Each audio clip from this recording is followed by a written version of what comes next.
नमस्कार, आप देख रहे हैं टीपीवी न्यूज और मैं हूं आपके साथ अश्विनी सरोही। बुलेटिन की शुरुआत करेंगे इस वक्त की बड़ी खबरों के साथ। धौलपुर जिला पुलिस ने बृहस्पतिवार को जिले के दिहौली थाना इलाके से 2 सशस्त्र इनामी बदमाशों को गिरफ्तार कर उनके पास से अवैध हथियार एवं कारतूस बरामद किया है। पुलिस का दावा है कि गिरफ्तार किए गए दोनों बदमाश प्रसिद्ध पंजाबी सिंगर सिद्धू मूसेवाला की हत्या से सुर्खियों में आए कुख्यात बदमाश लॉरेंस बिश्नोई गिरोह के सदस्य हैं।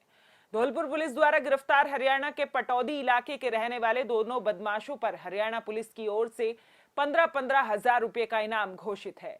जिला पुलिस अधीक्षक ने बताया कि धौलपुर जिला पुलिस को दिहौली थाना क्षेत्र के बीहड़ में 2 बदमाशों की सूचना पर पुलिस दल ने छापा मारकर संदीप जाट और दिनेश यादव निवासी पटौदी जिला गुरुग्राम हरियाणा को गिरफ्तार किया है। आज दिहौली थाना अधिकारी को सूचना मिली थी कि ढूंढी का पूरा थाना इलाके के अंदर कुछ संदिग्ध व्यक्ति छिपे हुए हैं। उसको लेके थाना अधिकारी अपने जाब्ते के साथ वहाँ गया तो कुछ 3 व्यक्ति पुलिस को देख के भागने के प्रयास किए, जिसको पुलिस बल के सहयोग से दस्तयाब किया और दस्तयाब करके पूछताछ की तो 2 व्यक्तियों के कब्जे से अवैध हथियार बरामद किए। उनको ये पूछताछ करने में पता पड़ा कि एक व्यक्ति राजाखेड़ा का रहने वाला, जिसके खिलाफ पूर्व में भी 30-35 मुकदमे यहाँ और यूपी के अंदर दर्ज है, और दूसरे 2 व्यक्ति जो पटौदी थाना क्षेत्र गुड़गांव के रहने वाले हैं और गुड़गांव के पटौदी थाने में फरवरी के अंदर डबल मर्डर किए हैं और तब से ये फरार चल रहे हैं और पटौदी थाने से इनको 15-15 हज़ार का इनाम हो दिया। आगे से इनकी तफ्तीश चल रही है। अजमेर में जब्त वाहन छोड़ने की एवज में 20,000 रुपए की रिश्वत ले रहा मसूदा थाने का सिपाही एसीबी के ट्रैप की भनक लगते ही रकम लेकर थाने की जीप चालक के साथ निजी कार में भाग निकला। एसीबी ने उन्हें पकड़ने का प्रयास किया। भागने की कोशिश में कार पेड़ से टकराने के बाद दुर्घटनाग्रस्त हो गई, लेकिन सिपाही व चालक कार छोड़कर फरार हो गए। कार से रिश्वत की रकम बरामद कर ली गई है। वहीं एसीबी अब प्रकरण में परिवादी की शिकायत पर आरोपी सिपाही व चालक के खिलाफ भ्रष्टाचार अधिनियम में मुकदमा दर्ज कर कार्रवाई करेगी। मसूदा थाने के कांस्टेबल महेंद्र चौधरी ने परिवादी से उसके परिवार की जांच में और उसकी जब्त गाड़ी छोड़ने के एवज में मदद करने के लिए 40,000 रुपये की रिश्वत की मांग की थी, जिसका सत्यापन किया गया था। आज उसके लिए ट्रैप कार्रवाई का आयोजन किया गया, जिसमें महेंद्र और उसके साथी राम इन दोनों ने परिवादी से 40,000 रुपये से 20,000 रुपये लिए, 20,000 वापस दिए।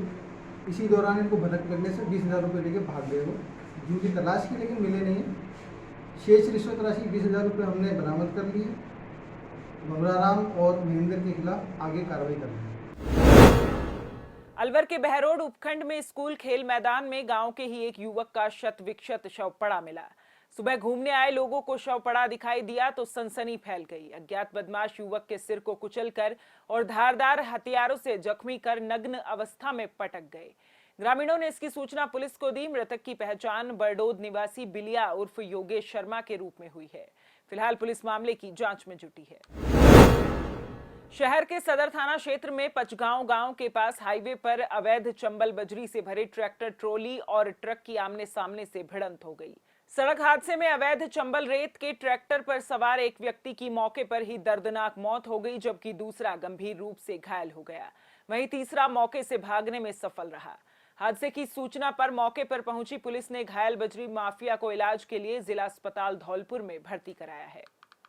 सेपो हाईवे पर ट्रैक्टर और ट्रक में एक्सीडेंट हुआ है, जिसमें एक व्यक्ति की मृत्यु हो गई है, एक घायल हुआ है। जो व्यक्ति की मृत्यु हुई है उसका पोस्टमार्टम करवाया जा रहा है और घायल को आगरा रेफर कर दिया गया है। बाड़मेर के सिवाना उपखंड क्षेत्र में तेज रफ्तार का कहर देखने को मिला, जहां अन्नपूर्णा नगर के आंगनवाड़ी केंद्र के पास से तेज रफ्तार पिकअप गाड़ी ने बाइक सवार दंपत्ति को अपनी चपेट में ले लिया।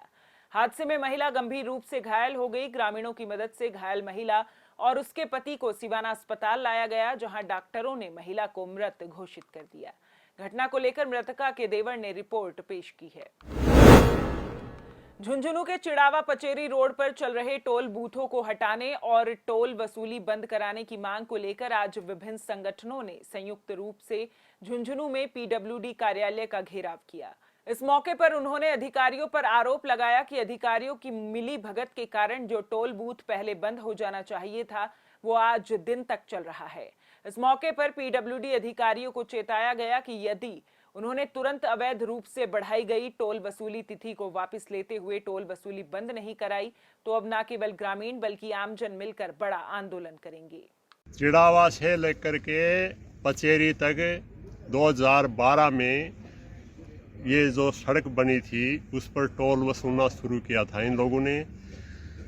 उसमें क्या ये 9 साल का एग्रीमेंट था और इन्होंने उस टाइम से ही गफलाबाजी शुरू कर दी। टोल माफियों ने 2 टोल बना दिए, 2 रोड का 2 हिस्सा बना दिया, 2 टोल लगा दिए। उसके बाद में तारीख बढ़ाते बढ़ाते ये 19 फरवरी को भी इन्होंने फरवरी को 2022 को भी टोल की तारीख दी थी बंद करने की। उसके बाद में 30 अप्रैल को भी दी थी तारीख बंद करने की। उसके बाद में फिर इन्होंने 6 तारीख करके ने और आगे 3 महीने के और लिए बढ़ाने की भी सोच रखी है।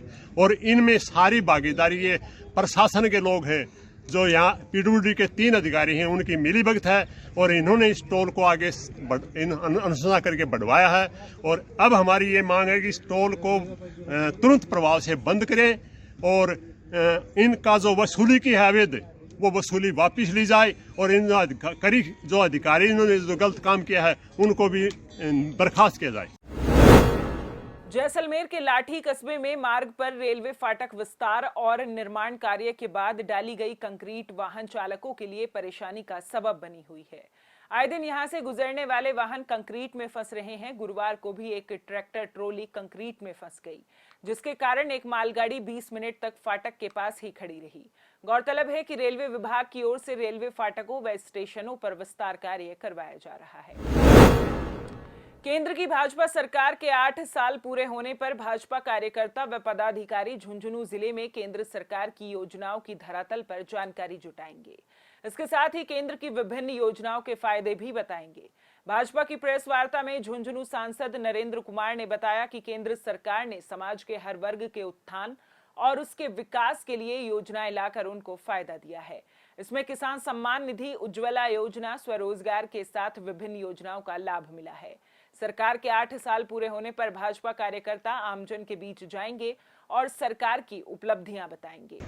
हमारे विश्व के लोकप्रिय नेता, हमारे देश के यशस्वी प्रधानमंत्री श्रीमान नरेंद्र मोदी जी की सफलता 8 वर्ष पूर्ण होने पर हम उस सफलता पर भारतीय जनता पार्टी के सभी पदाधिकारीगण बूथों तक 30 तारीख से लेकर 15 जून तक हम बूथ सशक्तिकरण करने में और हमारे देश की जो प्रधानमंत्री की योजनाएं हैं उनको बूथ स्तर तक ले जाने में भारतीय जनता पार्टी का प्रत्येक कार्यकर्ता काम करेगा। उसमें सांसद, विधायक, जिला प्रमुख, प्रधान, पंचायत समिति सदस्यगण, जिला परिषद सदस्यगण, पार्टी के सभी पदाधिकारीगण नीचे तक बूथ स्तर तक 15 तारीख तक ले जा करके हमारी भारतीय जनता पार्टी की जो केंद्र की योजनाएं हैं उन योजनाओं का प्रचार प्रसार 30 जून तक हम सभी भारतीय जनता पार्टी कार्यकर्ता करेंगे। ये योजनाएं सफल रही हैं। देश में 1 जुलाई से सिंगल यूज प्लास्टिक के उपयोग पर पूर्णतया प्रतिबंध लग जाएगा। इसे लेकर लोगों को जागरूक करने के लिए जागरूकता अभियान चलाया जा रहा है। इसी क्रम में आज झुंझुनू में कलेक्टर की क्लास में अध्ययनरत विद्यार्थियों ने रैली निकालकर संदेश दिया। जिला कलेक्टर लक्ष्मण सिंह कुड़ी भी रैली में शामिल विद्यार्थियों से मिले और उन्होंने कहा कि पढ़ाई के साथ साथ सामाजिक सरोकार के कार्य भी निभाने चाहिए। कलेक्टर क्लास की तरफ से प्लास्टिक मुक्त अभियान में सहयोग किया गया और बच्चे सभी ने शपथ ग्रहण की कि हम भी प्लास्टिक का यूज़ नहीं करेंगे और देश में 1 जुलाई से सिंगल यूज प्लास्टिक प्रतिबंधित है, उसका पूर्णतः पालन करेंगे। कलेक्टर साहब ने कहा कि पढ़ाई के साथ साथ ये चीज़ भी जरूरी है क्योंकि पर्यावरण को बचाना हमारा धर्म है और हम अपने संसाधनों का इस प्रकार उपयोग करें कि उनका संपोषणीय विकास हो, समुचित प्रबंध किया जाए। जयपुर में फिक्की राजस्थान स्टेट काउंसिल द्वारा राजस्थान एमएसएमई समिट के 5वें संस्करण का आयोजन किया गया। कार्यक्रम का आयोजन री imagining the MSME growth story in Rajasthan विषय पर हुआ। अतुल शर्मा ने बताया कि माइक्रो, स्मॉल और मीडियम एंटरप्राइजेज न केवल बड़े रोजगार के लिए अवसर प्रदान करने में महत्वपूर्ण भूमिका निभाते हैं, बल्कि ग्रामीण और पिछड़े क्षेत्रों के औद्योगिकरण में भी मदद करते हैं, जिससे क्षेत्रीय असंतुलन कम, राष्ट्रीय आय और धन का अधिक न्यायोचित वितरण सुनिश्चित किया जा सकता है। जबकि एमएसएमई को उनकी उद्यमशीलता की भावना और ऊर्जा के लिए सराहा जाता है। उनके पास नई तकनीकों, पूंजी और नवीन विपणन रणनीतियों तक आसान पहुंच होती है। यदि राष्ट्र को $5 ट्रिलियन की अर्थव्यवस्था होने के अपने सपने को साकार करना है, तो एमएसएमई क्षेत्र को अपने विकास से अधिक बेहतर प्रदर्शन करना होगा। मुझे बड़ी खुशी है कि आज फिक्की जो एक बहुत ही महत्वपूर्ण ऑर्गेनाइजेशन है, उसने 5वीं एमएसएमई समिट जयपुर में रखी है। इसमें बहुत अच्छे विचार हमारे सामने आए। अलग अलग सेक्शन के जो लोग हैं, जो बैंकिंग में काम करते हैं, जो इंडस्ट्री में काम करते हैं, चैम्बर ऑफ कॉमर्स के KL जैन साहब हैं, उन्होंने अपने सुझाव दिए। राज्य सरकार चाहती है कि राजस्थान के अंदर एमएसएमई का तेज़ी से विकास हो, और मुख्यमंत्री जी की लघु प्रोत्साहन योजना आई है, एमएसएमई पे विशेष पॉलिसी बनी है। RIPS 19 की स्कीम आई है, जिसके अंदर बहुत सारी सुविधाएं इंडस्ट्री को दी गई हैं, राजस्थान में जो काम करना चाहती हैं। उनको देखते हुए राजस्थान में एक बहुत ही उज्जवल भविष्य है एमएसएमई का। राजस्थान की 90% जो इंडस्ट्री है वो एमएसएमई से जुड़ी हुई है, ज़्यादा से ज़्यादा रोज़गार उपलब्ध करा रही है। जो हमारा जो टर्नओवर होता है, जो रेवेन्यू है, जो जीडीपी है, उसमें एमएसएमई का बहुत बड़ा योगदान है। एमएसएमई इकाइयों का बहुत बड़ा योगदान है। देश में करीब 6 करोड़ यूनिट स्मॉल स्केल के हैं और करीब 15-16 करोड़ का नियोजन है। इसी प्रकार राजस्थान में करीब 6 लाख एमएसएमई रजिस्टर्ड यूनिट्स हैं। इनमें अधिकतर 40% से ज़्यादा आर्टिजन्स हैं और उनके लिए क्लस्टर अप्रोच की बहुत बड़ी आवश्यकता है। राजस्थान सरकार अभी हाल ही में एमएसएमई की नई नीति ला रही है। उसी प्रकार राजस्थान इन्वेस्टमेंट प्रमोशन पॉलिसी 22 भी नए संदर्भ में जो इन्वेस्ट राजस्थान हो रहा है उसके संदर्भ में लाने वाली है। स्मॉल स्केल का ग्रोथ का सबसे बड़ा अगर रास्ता कोई बन सकता है तो एनसलाइजेशन है। छोटी उद्योग कंपोनेंट बनाए और लार्ज स्केल इंडस्ट्री उसको असेंबल करे, तभी उसकी ग्रोथ होगी।